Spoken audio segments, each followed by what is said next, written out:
Hi, this is Mark Singleton with Southern Recipe Small Batch Pork Rinds. And we're going to miss seeing all 80,000 of our closest friends out at Expo West this week.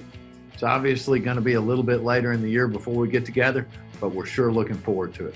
In the meantime, I'd like to show you some of the things we were going to show you this week anyway, albeit without the beer and Bloody Marys. Our thing we were most excited about is our new Pasilla chili cheese Southern Recipe Small Batch Pork Rind. It's an incredible new flavor. It's got great cheese notes, incredible Pasilla chilies, and we know it's going to be one of your favorite pork rinds here in the near future. We were also going to highlight our Thai curry pork rinds. A wonderful flavor with great turmeric notes, great Thai notes. It's just a wonderful flavor that we never thought we'd see on a pork rind. And lastly, we were excited about showing you our new bean dip. It's a total new take on bean dip.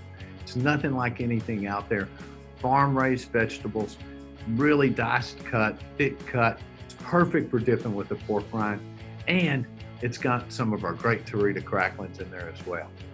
So if any of you out there would like to get samples this week or next week of these new items or like to reach out to us, please click the link below and we'll get some right to you. Hey, looking forward to seeing y'all soon.